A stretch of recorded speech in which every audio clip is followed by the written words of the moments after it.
రామ్ గారు నిర్వహిస్తున్న happy money visualisation 2.0 లో మీరు జాయిన్ అవ్వాలనుకుంటున్నారా? కింద నంబర్లని సంప్రదించండి. హాయ్ హలో నమస్తే వెల్కమ్ టు సుమన్ టీవీ. ప్రస్తుతం మనతో ఉన్నారు మోటివేషనల్ స్పీకర్ కౌన్సిలర్ రజనీ రమ్మ గారు. మేడంతో మాట్లాడదాం. నమస్తే మ్యామ్. నమస్తే మేము చాలామంది అమ్మాయిలు మా కాళ్ళ మీద మేము నిలబడతాము, మమ్మల్ని కొంచెం మాకు స్వేచ్ఛ ఇవ్వండి, మేము బయటికి వెళ్తాము, ఇంట్లో వద్దు మాకు కుదరటం లేదు అని చెప్పి స్టూడెంట్స్ అంటే జాబ్ చేసే అమ్మాయిలు కూడా చాలామంది మేము హాస్టల్కి వెళ్ళి ఉంటాం. కొంతమంది ఏంటంటే మాకు ఆఫీస్ దూరం అయిపోతుంది, ఇంటి నుంచి వెళ్ళాలంటే ఇంటి వాతావరణం మాకు కుదరటం లేదు అని హాస్టల్కి వెళ్ళిపోవడం చూస్తున్నాం మనం. పేరెంట్స్ ఇష్టం లేకపోయినా ఒక కోర్స్ చేయాలన్నా హాస్టల్లో ఉంటున్నారు, ఈవెన్ కోర్స్ అయినా. మరి వాళ్ళు హాస్టల్లోకి వెళ్ళాక అక్కడ ఎలా ఉంటున్నారు, హాస్టల్లో అమ్మాయిలకి ఏం జరుగుతుంది, అక్కడ ఏంటి అనేది అసలు పేరెంట్స్ తర్వాత పట్టించుకుంటున్నారా, అసలు అబ్జర్వ్ చేస్తున్నారా అంటే దీని మీద ఏం చెప్తారు మేడం? ఫస్ట్ రెండు చెప్తాను. ఒకటి, పేరెంట్స్ పట్టించుకుంటున్నారా అంటే అసలు వాళ్ళకి అవకాశం వాళ్ళు ఇస్తేగా పట్టించుకోవడానికి.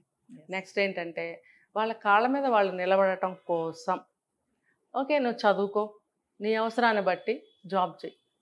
కోటీశ్వర్ల పిల్లలు ఉన్నారు, ఏమీ లేని వాళ్ళ పిల్లలు ఉన్నారు, అందరూ జాబులకు వెళ్తున్నారు. నేనైతే ఏమంటానంటే ఇంట్లో పరిస్థితులు బాగోలేదు అలాంటి సందర్భాల్లో మాత్రమే వెళ్ళండి, జాబులకి వెళ్ళండి. అది అవసరంగా నీడ్, దాన్ని కాళ్ళ మీద నిలబడటం అని నేనైతే అంటాను. ఇప్పుడు నువ్వు కష్టపడి చదువుతున్నావు, ఇంట్లో సమస్యలు ఉన్నాయి, ఆధారపడుతున్నావు ఒకళ్ళ మీద, అన్నదమ్ముల మీదో లేకపోతే తండ్రి మీదో ఆధారపడుతున్నావు. మరి ఇంట్లో నీ నీ సొంత కష్టాలు కోసం వేరే వాళ్ళ మీద ఆధారపడాల్సిన పరిస్థితి ఏంటి నాకు అని అనుకున్నప్పుడు మాత్రమే నీ కాళ్ళ మీద నువ్వు నిలబడటం కోసం ప్రయత్నాలు చెయ్యి. అది ఇంట్లో నీకు అవసరం. ఇప్పుడు కోటీశ్వర్ల పిల్లలు ఉన్నారు, సంపాదిస్తున్నారు, నెలకి ఎంతో సంపాదిస్తున్నారు, అదంతా తీసుకెళ్ళి ఏం చేస్తున్నారు, పబ్బులకి పార్టీలకి, తర్వాత ఇంకా గట్టిగా మాట్లాడితే రేవ్ పార్టీలు, ఇంకా తర్వాత ఏమొస్తాయో మనకు తెలియదు, ఇంకా ఒకటే సముద్రంలో దూకటం. అది దూకేస్తే ఫుల్ ఎంజాయ్మెంట్ వచ్చేస్తుంది కదా, అన్నీ దొరుకుతాయి అందులో. మరి అది కాళ్ళ మీద నిలబడటమా? సరే ఆ కేటగిరీని వదిలేద్దాం, వాళ్ళు ఎలా ఉన్నా వాళ్ళకి చెల్తా. ఇప్పుడు ఇలా ఉన్న అమ్మాయిలు ఎంత జాగ్రత్తగా ఉండాలి కాళ్ళ మీద నిలబడటం అంటే, ఇప్పుడు నేను ఇందాక చెప్పినట్టు కష్టాల్లో కానీ ఇంకో దాంట్లో కానీ ఉన్నప్పుడు మనం ఇంకొకళ్ళ మీద డిపెండ్ అవుతున్నప్పుడు వద్దు, మన ఆత్మాభిమానం చచ్చిపోతుంది, మనం వాళ్ళ కాళ్ళ ముందు పెట్టద్దు, వాళ్ళ ముందు చేయి చాచద్దు, మన వ్యక్తిత్వంగా ముందుకు వెళదాము, మన కాళ్ళ మీద మనం నిలబడదాం, నాకు ఏమి రాదు నేను వెళదాం అంటే స్వతహా కొంతమంది భయంగా ఉంటారు. ఎంత చదువుకున్నా బయటికి వెళ్ళలేరు, ఏదైనా జాబ్ చేయాలంటే భయం. లేకపోతే బాగా చదువుకుంటారు, ఒక్కొక్క అమ్మాయిలు అంత పర్సనాలిటీగా ఉండరు, ఏదో వాళ్ళు సన్నగా ఉండటము, నల్లగా ఉండటము, పొట్టిగా ఉండటము, నలుగురిలో కలవలేను నేను, జాబ్లోకి వెళ్తే వెక్కిరిస్తారేమో అని ఇంట్లో ఉండిపోతారు. కానీ వాళ్ళు హైలీ క్వాలిఫైడ్స్ ఉంటారు. మరి ఇంట్లో అన్ని సమస్యలు ఉన్నాయి, ఇంత క్వాలిఫైడ్ని నేను, ఈ రీజనింగ్స్ తోటి నేను బయటికి వెళ్ళకపోతే ఎలా, ఈ కష్టాలు బాగున్నాయా, వెళ్ళి నా కాళ్ళ మీద నేను నిలబడదాం అని అనుకోవాలి. ఇది కాళ్ళ మీద నిలబడటం అంటే. అంతే. భర్తకి టెంపరీగా ఉద్యోగం పోయింది, లేదు ఆస్తులు పోయాయి, ఇప్పుడు అప్పటి వరకు ఇంట్లో పవిత్రంగా ఉన్న ఆడది బయటకు వచ్చి ఉద్యోగం చేయాల్సిన అవసరం వచ్చింది. ఇంట్లో ఎన్ని సమస్యలు వచ్చినప్పుడు నేను ఇంట్లో కూర్చుంటే ఎలాగా, ఎవరిని అడుగుతాము? పదా వెళ్ళి మన కాళ్ళ మీద మనం నుంచుని సంపాదించుకో, మన కష్టాలు, భర్తకి చేదోడు వాదోడుగా ఉండి మన కష్టాల నుంచి బయటపడదాం, మన కాళ్ళ మీద మనం నుంచుందాం అనే సందర్భంలో అనుకునే మాట మన కాళ్ళ మీద మనం నుంచోవడమే. కానీ ఇప్పుడు ఇందాక మీరు చెప్పినట్టు ప్రతి చిన్నదానికి నా కాళ్ళ మీద నేను నుంచోవాలి, నా ఇండివిజువాలిటీ నాకు కావాలి, నాకు స్వేచ్ఛ కావాలి, మీ కాలంలో లాగా మమ్మల్ని బాధపడమంటారా, ప్రతిదానికి భర్తని అడగమంటారా, లేకపోతే నాన్నని అడగమంటారా, లేకపోతే అమ్మమ్మల తాతల్ని అడగమంటారా, మేనమాలని, ఏంటి మాకేంటి అంత అవసరం, నేను చదువుకున్నా, నువ్వు చదివింది ఏంటమ్మా బీటెక్, బీటెక్ చదివితే నువ్వు పెద్ద ఎంతో ఎక్కువ చదివేసినట్ట. మరి ఆ రోజుల్లో అందరూ కూడా గ్రాడ్యుయేట్సే కదా, దాదాపుగా చదువుకున్న వాళ్ళే, వాళ్ళ వద్దనుకున్న ఉద్యోగాలు చేయరు, అవసరం లేక ఉద్యోగాలు చేయరు. మీరు పుట్టారని చెప్పి మీ పర్వరిష్లో మీ పెంపకంలో వాళ్ళు ఇంటికి అంకితమైన ఒక బాధ్యతాయుతమైన ఇల్లాళ్ళు, వాళ్ళందరూ భర్తకి తగిన ఇల్లాళ్ళు, భర్తకి అనుగుణంగా నడుచుకుంటున్న ఇల్లాళ్ళు, వాళ్ళని పట్టుకుని మీకేం తెలుసు మీలాగా ఉండమంటావా అని అంటే ఏంటిది అని అర్థం. ఎలా వాళ్ళకి తెలియచేయాలి? చెప్పు తీసుకుని తల్లి వెంటనే కొట్టాలి, వసే నేను కూడా ఇలా వెళ్తే నువ్వు ఇక్కడ ఉండవే అని, నువ్వు పుట్టావు కాబట్టి నేను వెళ్ళలేకపోయానే అని చెప్పాలి, చెప్పుతో కొట్టి చెప్పాలి.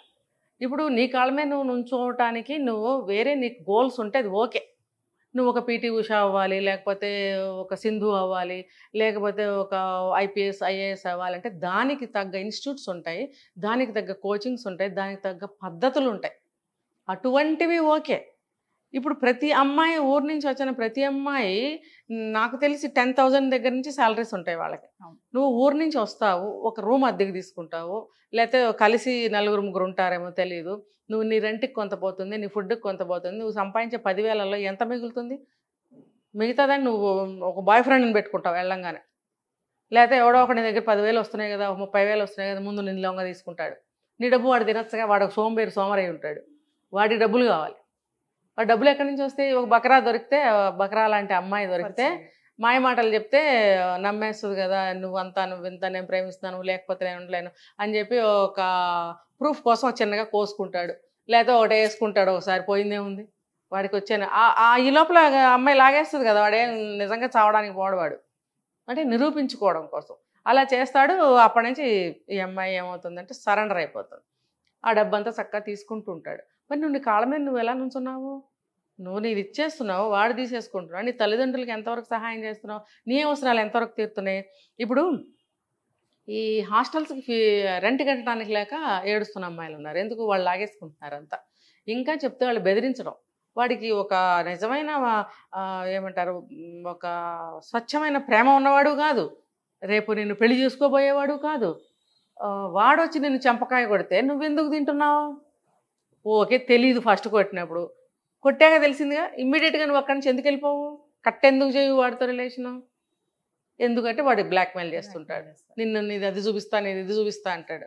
అది నిజం అవునే కానీ, అది చూపించుకోబే, ఒకసారి చూపిస్తూ ఏమవుతుంది అని ధైర్యంగా ముందుకు వస్తే అక్కడ ఏం ఉండదు. వాడు ఏం చూపిస్తాడు? కట్ చేయి, వచ్చేయి, నీ కాళ్ళ మీద నువ్వు అప్పుడు నిలబడు. అంతేగాని అందులోనే కూరుకుపోయి గొర్రె కషాయం వాడిని నమ్మినట్టు వాడు ఒక వ్యధ, వాడికి చదువు ఉండదు, ఉద్యోగం ఉండదు, టికాణా ఉండదు, రోటీ కప్పడం మకాన్ ఏమి ఉండవు వాడికి. నువ్వు వాడిని నమ్మి ఒక భయంతోనే లొంగి ఉంటున్నావా? నువ్వు ఒక భయం వల్లే నువ్వు వాడికి ఎవరిని ఇస్తున్నావా? వాడితో వెళ్తున్నావా? వాడు చెప్పింది నమ్ముతున్నావా? ఎందుకు? మరి నువ్వు ఇంటి దగ్గర చెప్పొచ్చిన మాట ఏమైంది? నేను ఏదో సాధిస్తాను, నా కాళ్ళ మీద నేను ఉంచోవాలి, నీలాగా బతకాలా అని తల్లిని తిట్టొచ్చావే, నువ్వేం సాధిస్తున్నావు? నీ ఏం పోయిందిగా ఇక్కడ, నువ్వు ఏం సాధించట్లేదు. ఇలా అమ్మాయిలు నా కాళ్ళ మీద నేను నిలబెడతానని చెప్పొచ్చి హాస్టల్స్లో ఉండి డబ్బు కోసం, ఇప్పుడు ఇలాంటి సిచ్యువేషన్స్లో లేదు, ఒక 10,000 సంపాదిస్తుంది, సరిపోవట్లేదు, ఇలాంటి సిచ్యువేషన్స్లో ఎవరన్నా పిలిస్తే కాలుగాలుగా వెళ్ళిపోవడం. అమ్మాయిలు వాడు ఏ ఏజ్ వాడన్నావని, ఏ గేజ్ వాడన్నావని, వాడు ఎంతో కొంత ఇస్తాడు, వాడు 500 ఇచ్చినా ఓకే, 200 ఇచ్చినా ఓకే, దిగజారి డబ్బు కోసం వాడు ముసలాడైనా నడివయసుడైనా ఎవడైనా వెధవన్నావని వాడితో వెళ్ళిపోవడం. ఆ 200, 300, 500 జేబులో వేసుకోవడం, వాడికి బాయ్ చెప్పేట్టు స్టైల్గా ఈ బ్యాగ్ ఒకటి, కాలేజీకి వెళ్తున్నట్టు వెనక ఒక బ్యాగ్ ఒకటి తగిలించుకోవడం స్టైల్గా. ఎవరు అసలు గుర్తుపట్టలేరు అది ఏంటి, స్టూడెంటా, ఒక ఎంప్లాయా, ఏంటి అసలు అమ్మాయి ఆ బ్యాగ్ వేసుకుని ఎక్కడికి వెళ్తుంది, ఎక్కడికి వస్తుంది, చూసిన వాళ్ళందరూ ఇదే అనుకుంటారు. మరి నువ్వు ఎంత మోసపోతున్నావు, ఎంత దిగజారిపోతున్నావు, నీ ఎయిమ్ని ఎంత కూలగొట్టుకున్నావు, నీకు అసలు ఏం లేదు. నీ ప్రస్తుతం ఎయిమ్ కోసం నువ్వు బయటకు వచ్చిన దానివి, నువ్వు అది మర్చిపోయి రోజు గడిస్తే చాలు అనుకునే పరిస్థితికి దిగజారావు. నువ్వు 10,000 సంపాదించినప్పుడు 4 అమ్మాయిలు కలిసి ఒక రూమ్లో ఉన్నప్పుడు తలా 2,000 వేసుకుంటే నీకు 8,000 మిగులుతాయి. నీ ఫుడ్కి 2-3 నువ్వు ఖర్చు పెట్టుకున్నా అట్లీస్ట్ 2,000-3,000 ఇంటికి పంపించవచ్చు. నిజంగా నువ్వు నీ కాళ్ళ మీద నిలబడాలనుకున్న ఎయిమ్ మీద నువ్వు నిలబడితే, ముందు ఎయిమ్ మీద నిలబడు, తర్వాత కాళ్ళ మీద నుంచవచ్చు. అది లేదు ఇది లేదు, సర్వనాశనం అయిపోతున్నారు. ఈ లోపల 2-3 అబార్షన్స్. తల్లిదండ్రులకు తెలుసా? ఏం చేస్తున్నావు బిడ్డ, తిన్నావా? రోజు ఫోన్ చేస్తారు, అబ్బో తినలేదు ఆమె, కష్టపడిపోతుంది అంటే, ఈరోజు తినలే, పైసలు చాలే, లేకపోతే నాకు సహించలేదు, లేకపోతే తలనొప్పి, లేకపోతే రోజు ఎందుకు ఫోన్ చేస్తావు? నీకెందుకు? ఉండమా? తినమా? నువ్వు చెప్పకపోతే మేము తినమా? నీది నువ్వు చూసుకో ముందు, ఊరికే రోజు ఫోన్ చేసి డిస్టర్బ్ చేయకు నన్ను. ఇవి మాట. ఆ తల్లి హృదయం ఎన్నిసార్లు గాయపడుతుంది తెలుసా? తను నెక్స్ట్ ఇంకో పని చేసుకోవాలి, ఆ పని చేసుకోవాలి అనే మందు ఈ గాయానికి రాసుకుని వెళ్ళి ఆ పనిలో నిమగ్నం అవుతుంది ఆ తల్లి. ఎన్నిసార్లు అవమానపడుతుంది, ఎన్నిసార్లు గాయపడుతుంది. అదే అమ్మాయిలు ముఖ్యంగా, అబ్బాయిల సంగతి తర్వాత మాట్లాడుకుందాం. ఈ రకంగా వాళ్ళు బయటకు వచ్చి వ్యభిచారమే చేస్తున్నారా? అప్పులు, ఈ డబ్బు సరిపోక అప్పులు, ఎవడు 200 ఇచ్చినా వాడి కోసం వెళ్ళిపోవడం. ఏంటి దిగజారుడు? అక్కడ తల్లిదండ్రులు ఎంతో కొంత పరువు గల కుటుంబమే అవును. ఇవాళ రేపు ఎంత చిన్న కుటుంబాలు చూసుకున్నా పరువు అనే మాట్లాడుతున్నారు. వాళ్ళకి ఆ పరువు ఉండనే ఉంటుంది ఎంతో కొంత. ఆ పరువు పోతుందా లేదా ఊళ్ళో? ఆ ఊళ్ళో వ్యక్తి ఎప్పుడైనా సిటీకి వచ్చి చూశాడే అనుకో ఈ అమ్మాయి పద్ధతి, ఊళ్ళో వెళ్ళి చెప్పడా? అప్పుడు వాళ్ళ పరువు ఏమవుతుంది, నీ పరువు ఏమవుతుంది, నీకు నెక్స్ట్ పెళ్ళి అవుతుంది అసలు? ఇవన్నీ మూసిపెట్టి తెలియలేదనుకుందాం, ఊరు వస్తావు, సంబంధం చూస్తారు, పెళ్లి చేస్తారు. అప్పుడు వాడి బ్రతుకేంటి, నీ బ్రతుకేంటి? లేదు లవ్ మ్యారేజ్, వీడిని వదిలేసి ఇంకోటి చేసుకుంటావు, లేకపోతే వాడినే లవ్ చేసి పెళ్లి చేసుకుంటావు. ఇంకా నీకు బ్రతికేముంది? నీ అసలు ఏమేముంది? నీ కాళ్ళ మీద నువ్వు ఎక్కడ నిలబడుతున్నావు? లేదు, కాళ్ళ మీద నిలబడాలంటే అది కాదు. ఇందాక నేను చెప్పినట్టు మీరు కష్టపడండి, ఒక గోల్ ఏర్పాటు చేసుకోండి. ఆ గోల్ కోసం మీ ప్రయత్నాలు మొదలుపెట్టండి. గోల్ రీచ్ అవ్వాలంటే try try try try try, అది గోల్. వెళ్ళిపోతావు, గోల్ దగ్గరికి వెళ్ళిపోతావు. అసలు నీ ప్రయత్నాలు ఏవి ఇక్కడ? దానికి తగ్గ ఒక ప్లానింగ్ ఏది, ఒక టైం టేబుల్ ఏది, నీ ఎఫర్ట్ ఏది? నువ్వు బ్యాగ్ వేసుకుని ఊరి నుంచి రాగానే నువ్వు అనుకుంటావు ఫస్ట్ నాకు బాయ్ ఫ్రెండ్, ఒక అలంకారం కావాలి. ఆ రొంపిలోకి దిగిన తర్వాత నీచం తుచ్చం అన్నీ అయిపోతాయి, ఇంక నీకు ఏం మిగలదు. అందుకని నువ్వు వచ్చేటప్పుడు నీ కాళ్ళ మీద నువ్వు నిలబడాలనుకున్నప్పుడు ఒక గోల్ తెచ్చుకో, ఒక గోల్ పెట్టుకో, ఒక దాని మీద రాసుకో, 4 మీద అక్కడోటి ఇక్కడోటి ఇక్కడోటి పెట్టుకో రూమ్లో. నువ్వు ఏ పని చేసినా ఎటు చూసినా నీ గోల్ కాగితం నీకు కనిపించాలి. ఆ చార్ట్ మీద నువ్వు రాసుకుని పెట్టుకో నీ గోల్, అదేంటో రాయి అక్కడ, దాన్ని చూసుకో. అది చూసుకుంటూ ఉంటే నీకు అది గుర్తు చేస్తుంది. ఇంటి దగ్గర అమ్మ నాన్న చెప్తారు నీకు నచ్చదు, నువ్వు రాసుకుని అది దాని ప్రకారం నువ్వు నడువు. నీకు ఎదురు ఏం వచ్చినా సరే నీకు ఆ పేపరే కనిపించాలి. నీ మైండ్లో అది గుర్తు చేస్తూనే ఉండాలి. నీ సబ్కాన్షియస్ మైండ్లో నీ గోల్ నీకు ఎప్పుడు గుర్తుండాలి. నువ్వు దానికి తగ్గ పనే చేస్తూ ఉండాలి. దానికి తగ్గ మెటీరియల్ సమకూర్చుకో, దానికి తగ్గ సౌకర్యాలు చేసుకో, దానికి తగ్గ పని చెయ్యి, దానికి తగ్గ ప్రయత్నం చెయ్యి. అప్పుడు నువ్వు ఖచ్చితంగా నీ కాళ్ళ మీద నువ్వు నిలబడగలుగుతావు. అంతేగాని ఆ మాట చెప్పి నువ్వు ఆ పని మీద వచ్చి నువ్వు ఈ పనులు చేస్తే నీ తల్లిదండ్రులకు ఎలా తెలుస్తుంది? పాపం వాళ్ళు ఎంత ఇంకా ఆత్మహత్య వాళ్ళకి శరణ్యం. ఊళ్ళో ఒకసారి ఒక్క మనిషి అడిగాడు అంటే ఈ మాట ఊరు మొత్తం అడిగినట్టే. స్ప్రెడ్ అవ్వదా? పోనీ కొంతమందికన్నా తెలుస్తుందిగా. మరి వీళ్ళు తలెత్తుకుని తిరగగలరా? మీ అమ్మాయి ఏంటి ఇలాగా, లేదా సంబంధాలు రావటం పోతాయి రేపొద్దున.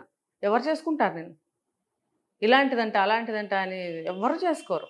నీ భవిష్యత్తు ఏమవుతుంది? నీ కాళ్ళ మీద నువ్వు నిలబడటం తర్వాత నీ భవిష్యత్తు ఏంటి? నీకు ఎవరుంటారు? ఇలాంటి కుటుంబాలు చితికిపోయి విడిపోయిన కుటుంబాలు, చెల్లాచెదురైపోయిన కుటుంబాలు చాలా ఉన్నాయి. మన ఎదురుకి కనపడవు. అలా అలా మనం అప్పుడప్పుడు కొన్ని ఏరియాస్లోకి తిరుగుతూ ఉండాలి, ఊళ్ళల్లోకి వెళ్తూ ఉండాలి. కాలనీలో మనకు తెలిసిన వాళ్ళు లేరులే, ఈ గల్లీలో మనకు తెలిసిన వాళ్ళు లేరులే, ఆ ఏరియాలో మనకి ఎవరు అనుకోవద్దు.